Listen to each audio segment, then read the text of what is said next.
The subject for the international speech contest shall be selected by the contestant. The speaker should avoid potentially objectionable language, anecdotes, and material. Contestants must prepare their own speech, which must be substantially original and certified as such in writing to the chief judge by the contestants prior to the presentation of the speeches. Any quoted material must be so identified during the speech presentation. Contestants who speak less than 4 minutes and 30 seconds or more than 7 minutes and 30 seconds will be disqualified. Time will begin with the first communication uttered by the contestant. The green light shall be turned on at 5 minutes and remain on for 1 minute. The yellow light shall be turned on at 6 minutes and remain for 1 minute.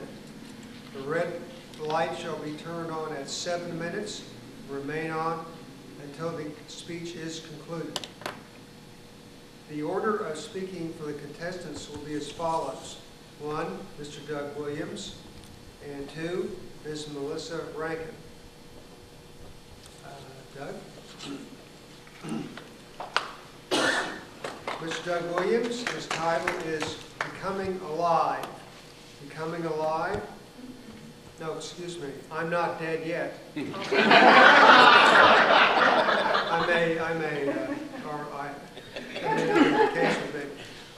Not Dead Yet. I'm Not Dead Yet. Mr. Doug Williams.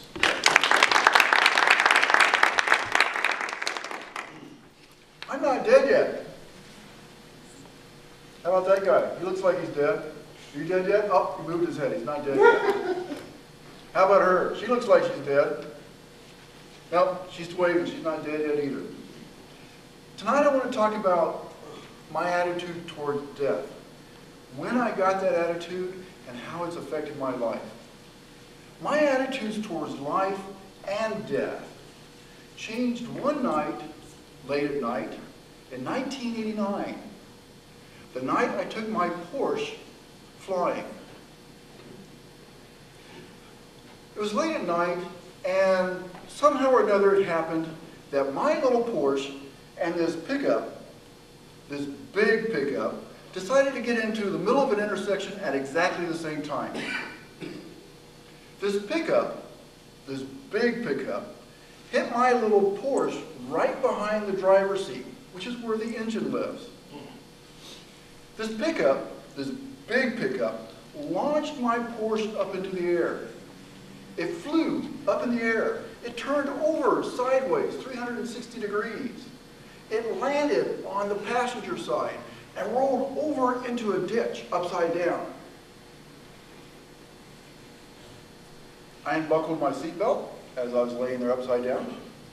Crawled out, well, I crawled out where the glass in the window used to be, and I stood up. I'm not dead yet. I lived.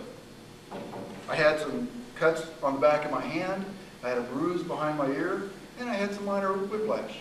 But 30 seconds after this impact, I could say, I'm not dead yet.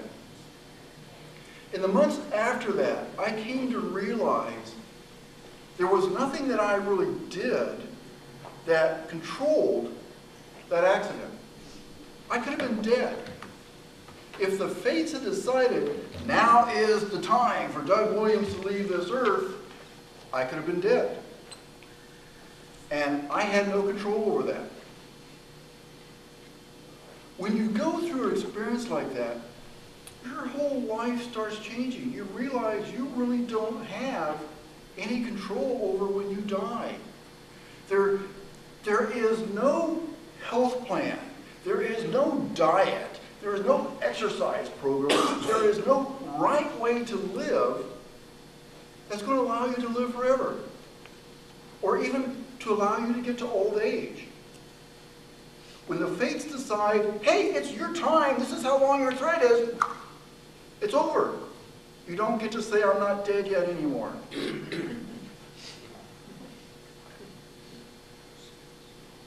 So, when you start realizing that, you start realizing what they mean when they say that phrase that you've probably all heard live each day like it's your last. Live each day like it's your last, because it might be. You might not have it tomorrow. None of us really know how much longer we're going to be here. We don't know that we're going to be here next year. We don't know that we're going to be here next month. We don't know that we're going to be here tomorrow. When you start realizing that, today becomes very, very important. And what you do with today becomes very important. You start realizing that today is too important to spend doing things that you don't like doing. Like going to a job that you hate, or living with a person that you've been thinking about leaving for 10 years. Why? Or being nice to people that you really just don't like. Or, so today is too short and too valuable to do those things. Don't spend today worrying about the things that you don't have. Don't spend today worrying about the money that you don't have. Appreciate the things that you do have. Enjoy what you do have. Spend today with people that you enjoy. Spend today doing a job that you love. Spend today living your dreams. So what have I done with this? I've realized that, yes, I could fight against death, and maybe I could cheat death a little bit, but nobody ever saves a life. All we end up doing is postponing death. We're all going to lose that battle. We're all going to die. So today is what's valuable. So I can say that if I were to die tomorrow, and I knew I was going to die tomorrow, I wouldn't change anything about my life at all. I spend every night going to bed with a woman I love. When I go to work, I go to a job that I enjoy doing. I am living my life as if I die tomorrow. That's okay. I spent today exactly the way I want to spend today. And so I implore you to do the same. Recognize, live each day as if it's your last, because it might be. Don't put off till tomorrow or next week or next year things that are important to you, because you may not have those. And so when somebody asks you, are you dead yet? You can say, no, I am very much alive, because that's the way I feel. I'm not dead yet, but I might be tomorrow. Mr. Toastmaster.